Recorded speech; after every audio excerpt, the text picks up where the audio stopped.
오늘은 여러분들에게 좋은 노래 하나를 먼저 들려드리면서 이 말씀을 시작하도록 하겠는데요. 그 가사가 화면에 나올 것입니다. 한번 들으시고 말씀을 같이 생각하도록 하겠습니다.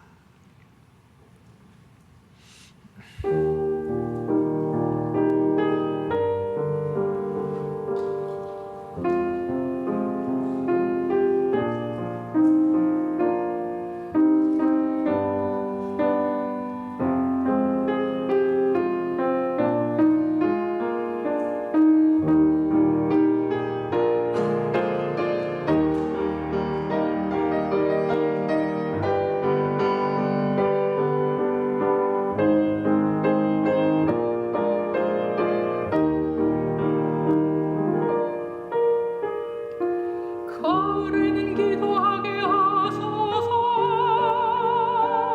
낙엽들이 지는 때를 기다려 내게 주신 겸허한 모국어로 나를 채우소서.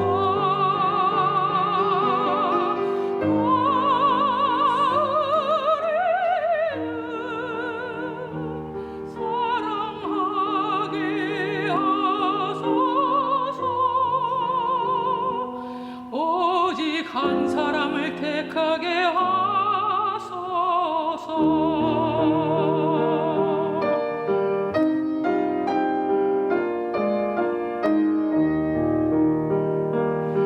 가장 아름다운 열매를 위하여 이 비옥한 시간을 가꾸게 하소서.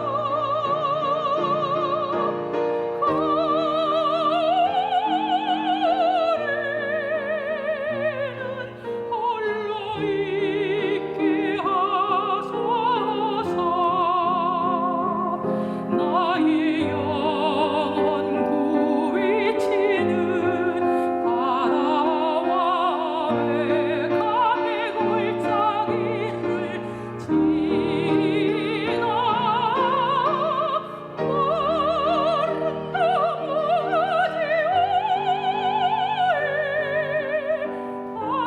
다다른 까마귀같이.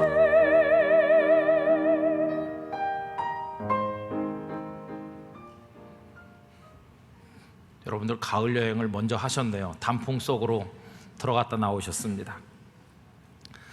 잘 아시는 김현승 장로님께서 쓰신 가을에는 기도하게 하소서, 그 시에다가 곡을 붙인 너무도 아름다운 노래입니다. 제가 며칠 전에 듣게 됐는데 너무 좋아서 오늘 여러분들에게 들려드려야 되겠다 이렇게 생각을 했습니다.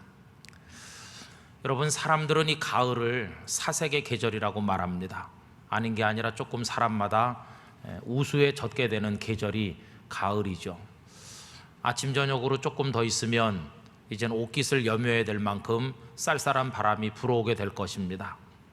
몸만 추운 게 아니라 마음도 시린 때가 됐습니다. 여러분, 그런 시린 마음을 가지고 하나님 앞에 나가서 그 아픔을 고하는 깊은 기도를 드리기에 아주 적당한 계절이 가을이 아닌가, 이런 생각도 해봅니다. 어떤 사람이 텅 빈 예배당을 홀로 찾아와서 앞자리에 조용히 앉아서 고개를 숙이고 기도드리는 그 모습은 쳐다보기만 해도 마음에 감동이 되고 경건함을 느낄 수 있고 어떤 평화가 느껴지는 참 아름다운 장면이라고 생각이 듭니다. 여러분, 이 가을에 우리 하나님 앞에 깊이 기도하는 축복을 받으시기를 기원합니다. 근데 우리가 살면서 하나님 앞에 드리는 기도가 언제나 그렇게 고요하고 평화롭고 경건해 보이고 그런 기도만 있는 것은 아닙니다. 어떤 때는요, 우리가 드리는 기도가 기도라고 하기엔 좀 뭐할 정도로 몸부림, 아니면 막 발광처럼 보일 정도로 어쩌면 절규라고 말해야 될 만큼 그 기도가 평화롭기는커녕 경건하고 아름답기는커녕 막 뭐가 이렇게 솟아오르는 그런 고통의 기도가 될 때가 종종 있습니다. 특별히 인생의 막다른 골목에 다다르는 그런 위기를 만날 때 우리는 평범한 기도를 드리기는 참 어렵습니다. 믿음의 사람 다윗은 기도의 사람이기도 했습니다. 그는 모든 삶의 과정 속에서 늘 하나님 앞에 기도했습니다. 그리고 하나님의 응답을 받아서 살았습니다. 예를 들면 그가 사울 왕에게 쫓겨다니다가 블레셋 땅으로 망명한 적이 있었는데 그때 사울 왕에 전사했다는 소식이 전해집니다. 자신에게 기름을 부으셨고 왕이 되도록 하셨고 이제 사울이 죽었으므로 왕의 자리가 공석이 된 마당에 그냥 바로 올라가서 왕이 되면 될 텐데 그는 그렇게 하지 않고 또 기도합니다. 그리고 응답을 받습니다. 사무엘하 2장 1절에 이런 말씀이 나옵니다. 그 후에 다윗이 여호와께 여쭈어 아뢰되 내가 유다 한 성읍으로 올라가리까. 이게 여쭈어 보는 기도죠. 여호와께서 이르시되 올라가라. 응답이 왔습니다. 다윗이 또 기도합니다. 다윗이 아뢰되 어디로 가리까. 이르시되 헤브론으로 갈지니라. 하나님 앞에 기도하고 응답을 받고 그리고 움직이며 살아온 사람이 다윗이었습니다. 그가 왕이 된 이후에 블레셋과 전쟁할 때도 마찬가지입니다. 하나님, 전쟁을 하러 갈까요 말까요 기도했고 어느 쪽으로 올라가서 전쟁을 하는 게 좋겠습니까? 심지어 군사 전략까지도 묻는 기도를 드렸고 하나님의 응답대로 행동을 해서 그는 승리를 거두는 사람이 됐습니다. 기도의 사람 다윗이죠. 저는 기도 그 자체만으로도 너무너무 고귀하다고 생각합니다. 여러분, 오래전에 사랑을 하면은 예뻐져요, 그런 노래가 있었는데 기도를 하면 아름다워진다고 생각합니다. 깊이 기도하는 사람, 그 마음의 염려와 근심 걱정을 다 하나님 앞에 맡기고 깊이 기도하는 사람, 그 마음에 주신 하나님의 평화가 그 얼굴로 배어나오고 그 삶으로 배어나와서 그런 사람을 쳐다보기만 해도 은혜가 될 만큼 그 기도 그 자체가 귀하고 아름답다고 생각합니다. 기도하는 사람의 평화가 여러분들의 삶에서도 느껴질 수 있기를 원합니다. 그러나 기도의 맛은, 그 기도 자체도 귀하긴 하지만 기도의 맛은 뭐니 해도 응답을 받는다는 데 있습니다. 내가 하나님 앞에 기도했더니 하나님께서 응답해 주셨다. 그때 짜릿한 기쁨을 느끼면서 기도하고 싶은 그런 생각을 더 많이 가지게 되죠. 그런데 여러분, 만약 내가 아무리 기도해도 하나님이 반응이 없으실 때, 아니면 정면으로 나는 너의 기도 같은 거 들어줄 생각이 없다 이렇게 거절하시는 것처럼 하나님의 반응이 그렇게 쌀쌀 맞을 때, 그때 우리는 얼마나 힘이 빠지겠습니까? 여러분, 오늘 읽은 말씀에 다윗의 모습이 바로 그렇게 등장하고 있습니다. 이때 다윗은요, 안타까움으로 그 가슴이 지금 터지려고 합니다. 왜냐하면 아기가 태어났는데 그 아기가 지금 죽어가고 있거든요.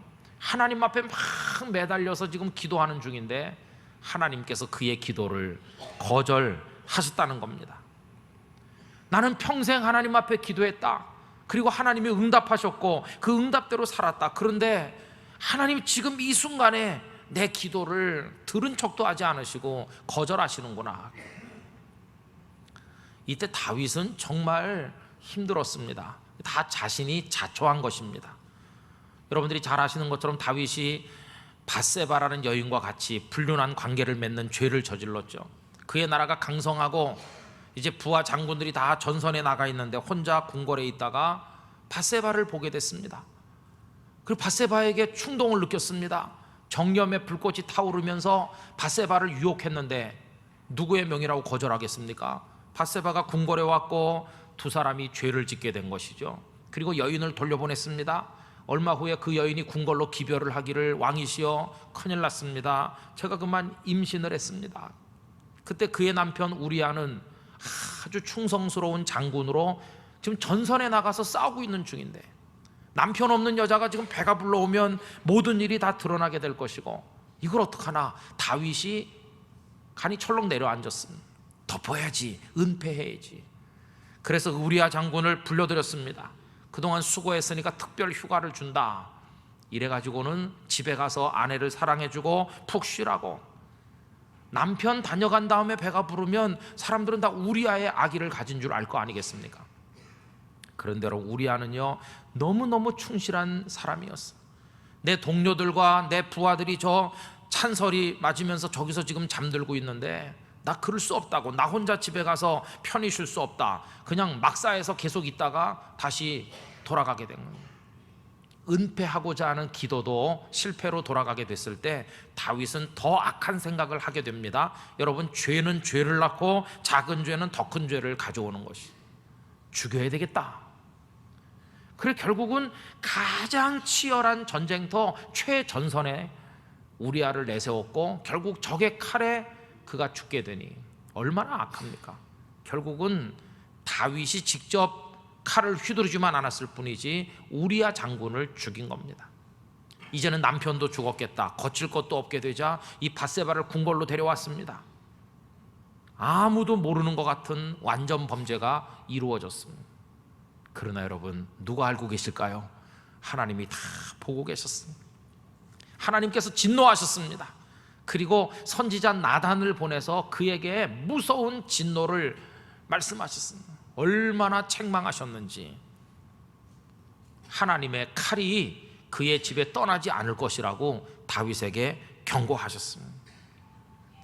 그리고 이제 나단 선지자가 돌아가고 나니까 그때서야 이 다윗이 자신의 죄를 깨달은 것입니다. 그동안 내가 얼마나 무서운 죄를 저질러 왔나, 그때서야 깨닫고 하나님 앞에 회개하게 됐습니다. 그런데 여러분, 나단이 돌아가고 난 다음에 그 밧세바가 가졌던 아기, 그래서 낳은 아기, 아직 갓난아기, 그 아기가 막 무섭게 아프기 시작했어요. 백약이 무효였습니다. 의사들이 오고 약을 투여하고 별 치료를 다 해봤을 것입니다. 그러나 아기는 죽어가게 됐습니다. 그때는 뭐 왕이라는 거 아무 소용없었습니다. 그 왕관, 그가 걸친 화려한 왕복, 이거 다 소용없었습니다. 그의 권력 아무 쓸데없어요. 왜? 상대가 사람이 아니고 하나님이시니까. 지금 하나님이 진노하시니 왕이라고 하는 게 아무 쓸데없었어.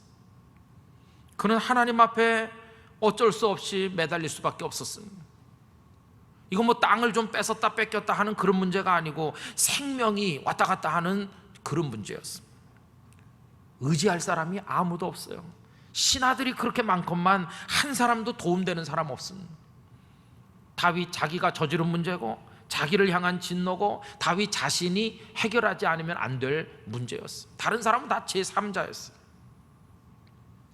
평소 같으면 나단 선지자, 하나님과 다윗 사이에서 메신저 역할을 하면서 늘 하나님의 말씀으로 그를 위로하고 권면했던 이 나단 선지자를 의지했을 텐데, 그 나단이 지금 방금 전에 와가지고 그 무서운 진노와 책망을 쏟아놓고 횡하니 가버린 거 아닙니까? 이제 나단에게 의지할 수도 없어요.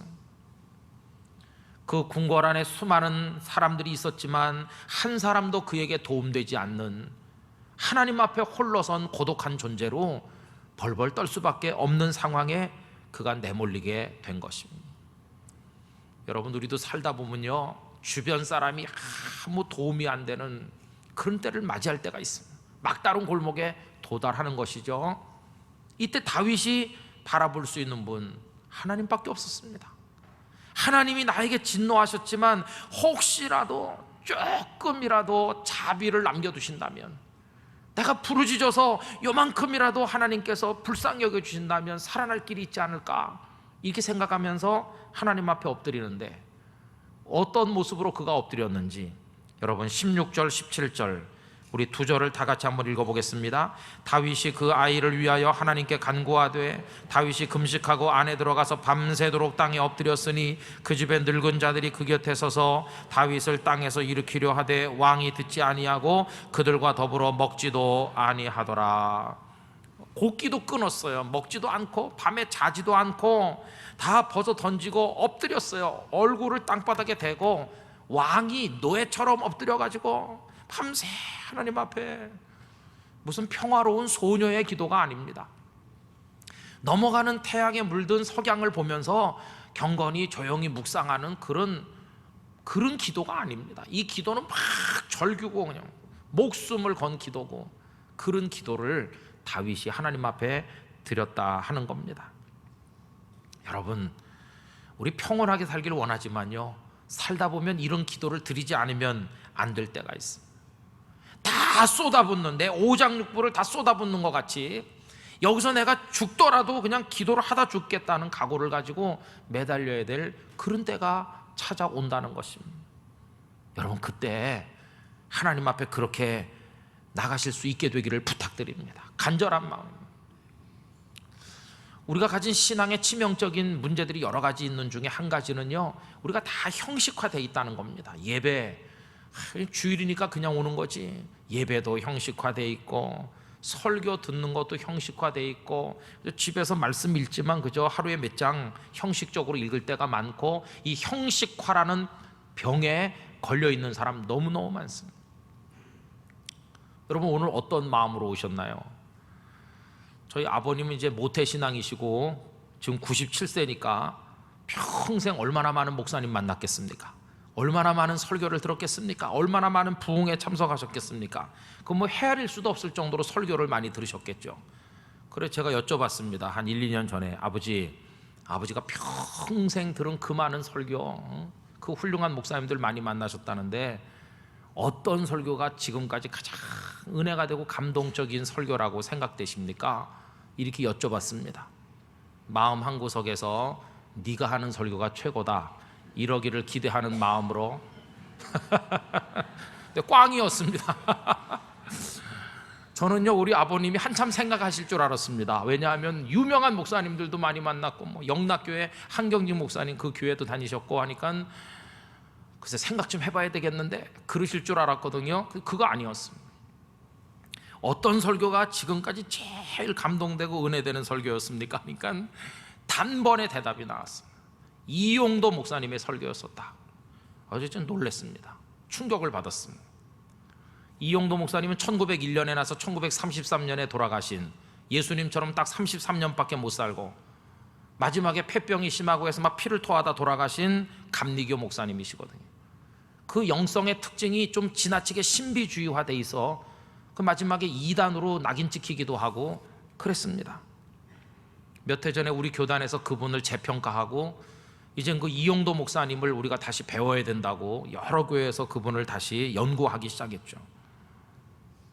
그분은 정말 한국 교회 역사 중에 예수님을 제일 많이 닮았던 분이라고 그렇게 알려져 있습니다. 근데 제가 놀란 것은 조금도 망설이지 않고 이용도 목사님 설교였다 이렇게 얘기한다는데 놀랐습니다. 여러분, 그분이 1933년에 돌아가셨으니까요, 그 설교를 1933년에 들었다고 한다면 지금 몇 년 전입니까? 그게 거의 80년 전인 80년 전, 80년쯤 된 거 아닙니까? 그때 들었던 설교를 지금 가장 은혜됐던 설교로 기억하고 있다는 겁니다. 얼마나 감동받았으면 그 많은 세월이 흘렀는데도 아직 가슴에 남아있을까? 얼마나 그 설교가 은혜가 됐으면 아직도 그게 제일 먼저 퍼뜩 생각날까? 어떤 책을 읽어보니까 한 사람의 그리스도인이 평생 예수를 믿으면서 자신의 전 존재를 뒤흔드는 설교를 3번만 들을 수 있으면 그 사람은 행복한 성도라고.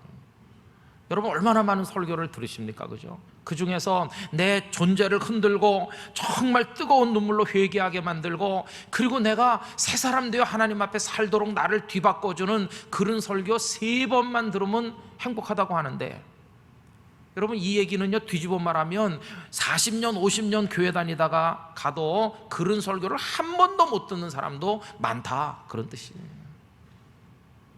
그럼 물론 그런 설교를 하는 설교자가 없기 때문에 못 듣는 수도 있겠죠. 그러나 또 거꾸로 뒤집어 말하면 듣는 우리가 뭐 그냥 그렇지, 뭐 설교가 그렇지, 그냥 그렇게 듣고 내가 성경을 읽든지 TV나 라디오에서 설교를 듣든지 할 때 하나님 이 말씀이 오늘 나를 정말로 변화시켜 주시기를 원합니다, 이런 간절함이 없이 그냥 건성으로 듣기 때문은 아닌가. 오늘도 그냥 말씀이 참 좋았어, 그냥 뭐 좋은 얘기죠. 좋은 얘기, 좋은 얘기로 끝나고 요만큼의 변화도 내게 일어나지 않는다면 이런 설교를 뭐 앞으로 10년 20년 더 들은들 무슨 의미가 있을까? 저는 그 대답을 들으면서요, 야, 나는 설교하는 목사로 사는데 내 평생 설교 얼마나 많이 하게 될까? 근데 그 설교 중에서 어떤 듣는 이에게 그렇게 감동되는 설교를 내 평생에 3번은 해봐야 될 텐데 그런 생각도 들기도 했어요. 여러분, 이게 안 되고 있다는 건 뭡니까? 매주 예배드리고 매주 설교하고 매주 설교 듣고 매주 뭐 이렇게 하지만 우리가 다 이렇게 건성으로 형식적으로 하니까 하나님을 이렇게 만나는 체험이 없이 그냥 이루어지는 게 많다는 것이. 여러분, 저는 기도도 똑같다고 생각합니다. 지금 우리 기도를 얘기하는 중인데 기도의 형식화, 그냥 뭐 공중 예배 중에 하니까 하는 거고, 그냥 새벽에 나와서 좀 하는 거고, 뭐 밥 먹기 전에 이렇게 하고, 뭐 밥 먹기 전에 기도 여러분 얼마나 오래 합니까? 우리 집 애는요 이렇게 합니다. 이렇게. 언제 기도했냐? 음식 나오기 전에 미리 하는 사람도 있습니다. 빨리 먹으려고 식당에 들어앉자마자 미리 해놓습니다. 아까 해놨어요 하나님. 나오자마자 먹어. 기도 안 하나? 아까. 여러분, 기도도요 얼마나 많이 형식화되는지 몰라요. 그런 기도 말고 정말 우리의 모든 걸 쏟아붓는 그런 기도, 여러분 여기서 내가 죽더라도 끝을 보고 말겠다는 그런 기도, 우리 평생에 몇 번 해볼까요? 하나님도 그 기도를 들으시고 하나님도 감동하실 수 있는 그런 기도, 내 모든 걸 맡기는 그런 기도, 내 평생에 몇 번이나 해볼까? 여러분, 여기 다윗의 기도는요 엎드리는 기도였어요. 바닥에 팍 엎드렸어요. 신하들이 너무 당황해가지고 왕이 이러시면 안 됩니다 막 이렇게 세워도 하나님 앞에서 무슨 왕이 무슨 소용이 있어요. 체면이고 뭐고 다 내버렸어요. 그냥 엎드려서 다 바치는 기도. 여러분, 그런 기도 우리가 좀 드릴 수 있어야 된다고 생각합니다, 하나님 앞에서요. 그런데요, 이런 기도를 드릴 수 없다는 그 자체도 참 문제지만 더 심각한 문제는 뭐냐 하면은 다윗이 지금 그렇게 기도했잖아요. 그렇게 기도했는데 결과가 어떤가요? 하나님이 반응이 없으신 거예요. 반응이. 그 애가 어떻게 됐습니까? 죽었습니다. 하나님이 아기 좀 살려주세요 하는데 기도한 보람도 없이 아기가 그냥 죽어버렸어요. 기도가 거절되는 고통, 하나님께서 못 들은 척 하시고 기도를 거절하시는 것처럼 여겨질 때, 그때 얼마나 우리가 당황하게 되는지 모릅니다. 귀를 닫으셨나? 이제 나를 상대 안 하실 건가? 너무너무 야속하시다. 날 버리셨는가 봐. 이제 기도해도 소용없어. 기도를 거절하시다니, 이젠 희망이 없다. 여러분, 진짜 막막하면요 기도도 입에서 나오지도 않고, 기도해봤자 하나님 다 거절하시고 듣는 척도 안 하시면 그때 남은 길이 뭐가 있겠습니까? 진짜 그때는 막다른 골목이죠. 그때 우린 뭘 해야 될 것인가? 여러분, 대답은 하나입니다. 하나. 하나님이 기도를 거절하시는 것처럼 야속하게, 너무너무 야속하게 여겨질 때, 그때 우리가 할 일, 그건 기도입니다. 기도. 성도 여러분, 그때부터 다시 시작해서 기도하시게 되기를 부탁드립니다. 안 들으실 것처럼 보일 때 기도를 시작하시기 바랍니다. 이미 다 끝난 것처럼 보일 때 다시 기도할 수 있는 믿음의 용기를 가지게 되시기를 원하는 것입니다. 사실요, 이때 다윗이 지금 기도를 시작할 때 이미 다 끝장나 있었습니다. 왜냐하면 나단 선지자가 와서 당신의 죄를 하나님이 책망합니다. 그러면서 얘기할 때 그 끄트머리가 뭔지 압니까? 이 아기가 반드시 죽을 겁니다. 이미 그렇게 결정되어 있는 겁니다. 여러분, 오늘 읽은 말씀 앞에 13절 14절 올라가서 다시 한번 보시면 이래요.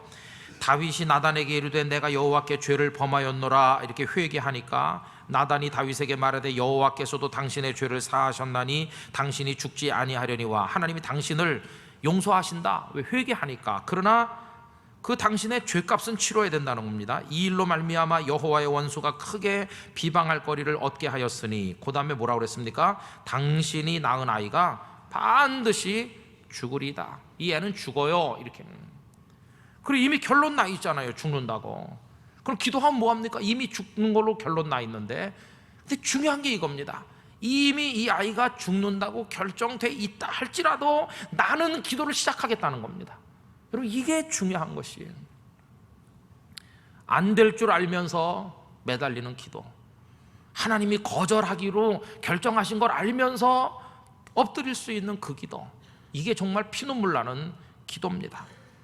여러분, 하나님이 기도마저 거절하시는 것처럼 여겨지는 정말 절대절명의 위기에 처했을 때 손 놓으시면 안 됩니다. 그때 시작하시기 바랍니다. 그때 기도를 시작할 수 있는 사람이 진짜 기도의 사람이에요. 아니, 이미 뭐 나단 선지자가 와서 애 죽는다고 말했는데 그때 기도는 하면 뭐하나? 다 소용없는 거 아니겠어? 여기도 보면 애가 죽지 않았느냐? 이렇게 생각하시죠? 근데 왜 희망이 없는 그때 기도를 시작해야 된다고 말합니까?